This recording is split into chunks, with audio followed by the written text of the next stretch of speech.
আসসালামু আলাইকুম বন্ধুরা, ম্যাগনেটিক সার্চের উচ্চ মাধ্যমিক তথ্য ও যোগাযোগ প্রযুক্তি বিষয়ের উপর নির্মিত ধারাবাহিক ভিডিও টিউটোরিয়ালের আজকের পর্বে তোমাদের সবাইকে স্বাগতম জানাচ্ছি। বন্ধুরা, আশা করছি তোমরা সকলে ভালো আছো। আজকের এই ভিডিও টিউটোরিয়াল একটা মূলত ইন্ট্রোডাক্টরি ভিডিও।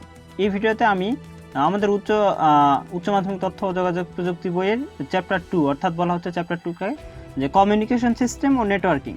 সো এই চ্যাপ্টারের যে গুরুত্বপূর্ণ বা মূল টপিকগুলো আছে, আমি এই গুরুত্বপূর্ণ টপিকগুলোর উপর একটা ইন্ডিভিজুয়াল বা একটা করে পৃথক ক্লাস নিব তোমাদের।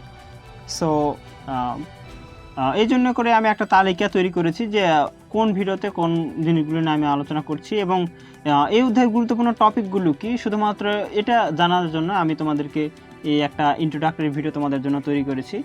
সো এগুলো একটু দেখো যে আমাদের এই অধ্যায়ের যে গুরুত্বপূর্ণ বিষয়গুলো আছে এগুলো একটু তোমরা খেয়াল করো, এবং এর পরবর্তী ভিডিওগুলোতে আমি যখন এই একটা করে মনে করো যে এই যে আমি প্রথমে রেখেছি যে মোবাইল ফোনের প্রজন্ম, এখান থেকে কিন্তু আমাদেরকে প্রতিবার কোশ্চেন করা হয়। যখনই দেখো যে একটা সালে কোশ্চেন খেয়াল করো, দেখো যে মোবাইল ফোনের প্রজন্ম, এই ব্যাপার থেকে আমাদেরকে কোশ্চেন করা হচ্ছে। সো এটা বলতে পারো যে 3 স্টার বলতে পারো বা 5 স্টার বলতে পারো। সো এটা কিন্তু খুবই গুরুত্বপূর্ণ। সো এই জন্য কিন্তু আমি দেখো আমাদের তালিকায় প্রথমে রেখেছি। এরপর দেখো ইন্টারনেট টোপোলজি, অর্থাৎ ইন্টারনেট টোপোলজি দেখো স্টার টোপোলজি আছে, বাস টোপোলজি আছে, রিং টোপোলজি আছে, ট্রি টোপোলজি আছে, মেশ টোপোলজি আছে এবং হাইব্রিড টোপোলজি আছে। সো সব কয়টি টোপোলজি নিয়ে আমি তোমাদেরকে পড়াবো, কিন্তু যখন পড়াবো তখন আমি বলে দেবো তোমাদেরকে যে কোন টোপোলজি অর্থাৎ ইন্টারনেট টোপোলজির মধ্যে কোন টোপোলজিটা আমাদের জন্য খুব করে বেশি গুরুত্বপূর্ণ, অর্থাৎ পরীক্ষায় বারংবার কোনটা দেওয়া হয়। সো এইগুলো আমি তোমাদেরকে বোঝাবো এবং সবগুলো এখান থেকে বোঝাবো, ঠিক আছে। এরপর দেখো ইন্টারনেট ব্যবহারে ওয়াইফাই এবং ওয়াইম্যাক্স এই বিষয়টা আছে। সো দেখো 3 নম্বরে কিন্তু আমি এটা রেখেছি, অর্থাৎ এগুলোর পরে কিন্তু এই ইন্টারনেট ব্যবহারে ওয়াইফাই এবং ওয়াইম্যাক্স এই বিষয়টা কিন্তু তোমাদের জন্য গুরুত্বপূর্ণ। অর্থাৎ দেখো আমি কিন্তু একটা বেশি গুরুত্বের, এরপর আস্তে আস্তে কিন্তু ধীরে ধীরে বা ক্রমান্বয়ে কিন্তু আমি কম গুরুত্বের জিনিসগুলোকে রেখেছি, কিন্তু কম গুরুত্বের জিনিসগুলো রাখলেও আমি কিন্তু এই চ্যাপ্টারের এই পুরা চ্যাপ্টারের মধ্যে যে যতগুলো গুরুত্বপূর্ণ বিষয় আছে, সো এগুলিকে কিন্তু আমি তুলনা করেছি, মানে এগুলির কিন্তু আমি একটা ফরম্যাট বা একটা তালিকা করেছি। সো সব কয়টা বিষয় কিন্তু আমাদের জন্য গুরুত্বপূর্ণ এবং সব কয়টা বিষয়ের জন্য কিন্তু আমি একটা ইন্ডিভিজুয়াল ক্লাস নিব। সব কয়টা বিষয় কিন্তু গুরুত্বপূর্ণ এখানকার। আমি মাত্র 7টি টপিককে সিলেক্ট করেছি যেগুলো তোমাদের জন্য খুবই গুরুত্বপূর্ণ। এবং দেখো যে প্রথম দিকের এই ভিডিওগুলো একটু বড় বড় হবে, অর্থাৎ প্রজন্ম নিয়ে আলোচনা। দেখো যে প্রজন্ম নিয়ে আলোচনা করতে গেলে প্রথম প্রজন্ম যদি 5 মিনিট লাগে, তবে দ্বিতীয় প্রজন্ম 4 মিনিট বা এইভাবে করে 4 মিনিট করে লাগলেও দেখো যে 15-20 মিনিট লাগার মতো একটা সময় আছে। সো একটু সময় দিয়ে তোমরা এই জিনিসগুলো একটু বুঝে নিবে এবং এরপরে তোমরা আমি যেভাবে করে তোমাদেরকে নোট করে দিব বা একটা তালিকা করে দিব বা একটা বলতে পারো যে একটা অনুচ্ছেদ করে দিব। সো এইভাবে করে তোমরা নোট করে নিবে এবং দেখো যে একবার দুইবার তোমরা রিভিশন করলেই সবগুলো বিষয় তোমাদের মনে থাকবে। অর্থাৎ এগুলো তো সেরকম ম্যাথমেটিক্যাল টার্ম না, যেমন আমরা এই সংখ্যা পদ্ধতির ওই ভিডিওগুলোতে দেখলে যে ওগুলোতে একটু অঙ্ক বা ম্যাথমেটিক্যাল টার্ম ছিল। সো এগুলো তো ম্যাথমেটিক্যাল টার্ম না, যে কিছু কথা এগুলো একটু তোমরা মনে রাখার চেষ্টা করবে। আর দেখো আমি যে তালিকাটা করেছি এটা একটু তোমাদেরকে এখানে বোঝায়। দেখো এরপর আছে যে নেটওয়ার্ক ব্যবস্থায় লেন এবং ওয়ান আমাদের জন্য গুরুত্বপূর্ণ।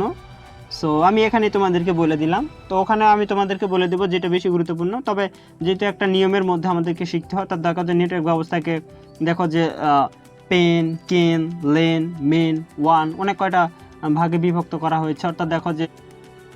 অর্থাৎ দেখো যে পার্সোনাল এরিয়া নেটওয়ার্ক, এরপর লোকাল এরিয়া নেটওয়ার্ক, এরপর ক্যানকে বলা হচ্ছে যে ক্যাম্পাস এরিয়া নেটওয়ার্ক, মেইনকে বলা হচ্ছে যে মেট্রোপলিটন এরিয়া নেটওয়ার্ক এবং দেখো যে ওয়ানকে বলা হচ্ছে যে ওয়াইড এরিয়া নেটওয়ার্ক। সো আমাদের নেটওয়ার্ক ব্যবস্থা এই কয়টা বিষয় আমাদেরকে জানতে হবে। সো আমরা যখন ক্লাস নেব, এই নেটওয়ার্ক ব্যবস্থায় যখন আমরা ক্লাস নেব তখন আমি এটা নিয়ে তোমাদের সাথে আলোচনা করব। এরপর দেখো তথ্য শেয়ারিংয়ে কিন্তু ব্লুটুথ এবং ওয়াইফাই এই দুটি মাধ্যম কিন্তু আমাদের জন্য বেশি গুরুত্বপূর্ণ। সো আমি এই দুইটি বিষয় নিয়ে আলোচনা করব এবং এর সাথে যার তথ্যাদি লাগে তোমাদেরকে আমি জানিয়ে দেবো। এরপর দেখো ডেটা ট্রান্সমিশন।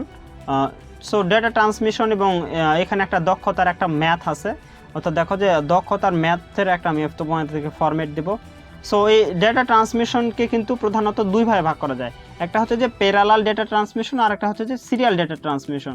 তো সিরিয়াল ডেটা ট্রান্সমিশনটা আমাদের জন্য গুরুত্বপূর্ণ। এখানে আছে দেখো যে অ্যাসিনক্রোনাস ট্রান্সমিশন, সিনক্রোনাস ট্রান্সমিশন এবং আইসোক্রোনাস ট্রান্সমিশন। সো এই যে আমি বললাম সিরিয়াল ডেটা ট্রান্সমিশন, সো এই সিরিয়াল ডেটা ট্রান্সমিশন আমরা পাবো অ্যাসিনক্রোনাস ট্রান্সমিশন এবং সিনক্রোনাস ট্রান্সমিশন। সো দেখো যে এই ডেটা ট্রান্সমিশনের মধ্যে এই সিনক্রোনাস ট্রান্সমিশন এবং অ্যাসিনক্রোনাস ট্রান্সমিশন এই দুটি ব্যাপার আমাদের জন্য গুরুত্বপূর্ণ, এবং এই যে একটা দক্ষতার একটা ব্যাপার স্যাপার আছে, অর্থাৎ একটা ম্যাথ আছে, সো এই ধরনের ম্যাথটাও আমাদের জন্য গুরুত্বপূর্ণ।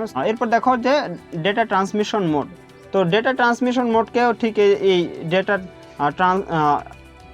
এই যে ডেটা ট্রান্সমিশন পদ্ধতি এটা বলা হচ্ছে যে ডেটা ট্রান্সমিশন পদ্ধতি। সো এই ডেটা ট্রান্সমিশন পদ্ধতির মতো ডেটা ট্রান্সমিশন মোড আছে আমাদের। সো এই ডেটা ট্রান্সমিশন মোডকে প্রধানত দুই ভাগে ভাগ করা যায়। একটা হচ্ছে যে ডেটা প্রবাহের দিকের ভিত্তিতে, আর একটা হচ্ছে যে প্রবাহের সংখ্যা ও ডেটা গ্রহণের ভিত্তিতে, অর্থাৎ এই দুই ভাগে ভাগ করা যায়। তো আমাদের ডেটা প্রবাহের ভিত্তিতে এই যে একটা মানে প্রথম ভাগ, এই প্রথম ভাগকে আবার তিন ভাগে ভাগ করা যায়। একটা হচ্ছে যে একমুখী বা সিমপ্লেক্স মোড, আরেকটা হচ্ছে যে অর্ধমুখী বা হাফ ডুপ্লেক্স মোড, আরেকটা হচ্ছে যে উভমুখী বা ফুল ডুপ্লেক্স মোড। সো এই ডেটা প্রবাহের ভিত্তিতে যে ডেটা ট্রান্সমিশন মোডের যে ব্যাপার স্যাপার, সো এটা আমাদের জন্য গুরুত্বপূর্ণ। সো আমি দেখো যে তোমাদেরকে এই simplex half duplex full duplex এইগুলোকে বলা হচ্ছে যে মোড। সো আমি তোমাদের সাথে শুধুমাত্র এগুলো নিয়ে আলোচনা করব, এবং তোমরা তোমাদের প্রয়োজনে বলতে পারো বা নিয়মটা অনুসরণ করো, অর্থাৎ ডেটা ট্রান্সমিশন মোডটা আসলে সম্পূর্ণ ব্যাপার জানার জন্য তোমরা প্রয়োজনে বই থেকে হেল্প নিবে। যেগুলো গুরুত্বপূর্ণ আমি শুধুমাত্র তোমাদেরকে এগুলি শেখাবো, তো এই জন্য কিন্তু আমি সিমপ্লেক্স হাফ ডুপ্লেক্স এবং ফুল ডুপ্লেক্স এগুলির একটা তালিকা করেছি। এবং ডেটা ট্রান্সমিশন মোড এই ক্লাসটি যখন আমি তোমাদেরকে নিব, তখন আমি তোমাদের সাথে শুধুমাত্র এই কয়টি বিষয়, অর্থাৎ এই ডেটা ট্রান্সমিশন মোডকে তো আমি বললাম যে প্রধানত দুই ভাগ করা হয়। একটা হচ্ছে যে ডেটা প্রবাহের দিকের ভিত্তিতে, আর একটা হচ্ছে যে প্রাপকের সংখ্যা এবং ডেটা গ্রহণের ভিত্তিতে। তো প্রাপকের সংখ্যা এবং ডেটা গ্রহণের ভিত্তিতে এটাকে কিন্তু তিন ভাগে ভাগ করা যায়। একটা হচ্ছে যে ইউনিকাস্ট মোড, একটা হচ্ছে ব্রডকাস্ট মোড, আর একটা হচ্ছে যে মাল্টিকাস্ট মোড। ঠিক আছে, সো এগুলো নিয়ে আমি আলোচনা করব না তোমাদের সাথে, তোমরা চাইলে বই থেকে এগুলো পড়ে নিতে পারো। এগুলোর গুরুত্ব তেমনটা নেই, এই জন্য আমি তোমাদের সাথে আলোচনা করব না। তো এগুলোর গুরুত্ব বেশি, সো এই জন্যই কিন্তু আমি শুধুমাত্র তোমাদের সাথে এগুলো নিয়ে আলোচনা করব। তো আরেকবার খেয়াল করো যে প্রথম ভিডিওতে আমাদের থাকতেছে যে মোবাইল ফোনের প্রজন্ম, অর্থাৎ এটা কিন্তু পর্ব 2-এ এটা থাকবে। ঠিক আছে, এরপর দেখো ইন্টারনেট টপোলজি, এরপর ইন্টারনেট ব্যবহার ওয়াইফাই ওয়াইম্যাক্স, এরপর নেটওয়ার্ক ব্যবস্থায় লেন 1, এছাড়াও সব বাকি সবগুলো নেটওয়ার্ক ব্যবস্থা থাকবে, তবে এগুলো কিন্তু গুরুত্বপূর্ণ। সো এগুলো একটু বেশি মনোযোগ দিয়ে দেখো, আর এগুলো একটু বেশি নোট করে নেওয়ার চেষ্টা করো, অর্থাৎ মনে যেন থাকে এই দুটি। কিন্তু আমি সবগুলো নেটওয়ার্ক ব্যবস্থা নিয়ে আলোচনা করব। এরপর দেখো যে তথ্য শেয়ারিংয়ে ব্লুটুথ এবং ওয়াইফাই এই দুটি গুরুত্বপূর্ণ। এরপর ডাটা ট্রান্সমিশন পদ্ধতি, এবং এর সাথে একটা দক্ষতার একটা অঙ্ক আছে। সো ডেটা ট্রান্সমিশন মোড বা ডেটা ট্রান্সমিশন পদ্ধতির মধ্যে অ্যাসিনক্রোনাস ট্রান্সমিশন এবং সিনক্রোনাস ট্রান্সমিশন এই দুটি গুরুত্বপূর্ণ। সো এগুলো দেখবো আমরা। এবং ডাটা ট্রান্সমিশন মোড অর্থাৎ 7 নম্বর, এটা হবে 8 নম্বর ভিডিও। সো এই ভিডিওতে আমরা দেখব যে ডেটা ট্রান্সমিশন মোড অর্থাৎ সিমপ্লেক্স হাফ ডুপ্লেক্স এবং ফুল ডুপ্লেক্স নিয়ে আমরা পুরোপুরি আলোচনা করব। তো আমি এই ভিডিওতে তোমাদেরকে তেমন শেখানোর কোনো ব্যবস্থা করি নাই, আমি শুধুমাত্র কীভাবে ভিডিওগুলো লেকচারগুলো আমি তোমাদের সাথে শেয়ার করব। সো এই একটা ইন্ট্রোডাক্টরি ভিডিও তৈরি করলাম। সো পরবর্তী ভিডিওগুলো সবাইকে দেখার জন্য আমন্ত্রণ জানাচ্ছি, কারণ ওগুলোই হলো এই অধ্যায়ের গুরুত্বপূর্ণ টপিকগুলোর উপর তৈরি করা ভিডিও। তো আমার একটা চাওয়া আছে, সেটা হচ্ছে যে তোমরা আমাদের চ্যানেলে যারা নতুন, বা সবাই তো মোটামুটি নতুনই, কারণ আমাদের এটা একটা নতুন চ্যানেল। সো আমাদের চ্যানেলে যারা নতুন, একটু তোমরা চাইলে কিন্তু আমাদের চ্যানেলটাকে সাবস্ক্রাইব করে রাখতে পারো।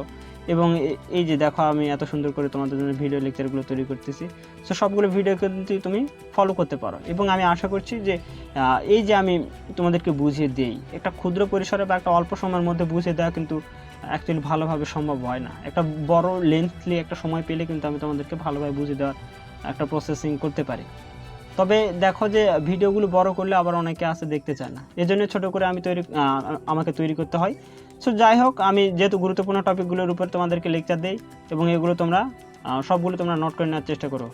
আর আমি যেটা বললাম যে অ্যাকচুয়ালি তোমরা ভালো একটা গাইডকে ফলো করলে ঠিক দেখো যে পরবর্তী সময়ে তুমিও ওইরকম হয়ে উঠবে, মানে একজনকে দেখতে দেখতে তার মতো করে পড়ার একটা ধরন চলে আসে। অর্থাৎ দেখো যে আমার ভিডিওগুলো এমন করে তৈরি করা, তুমি চাইলে কিন্তু এভাবে করে তোমার সমবয়সী কাউকে কিন্তু শেখাতে পারো।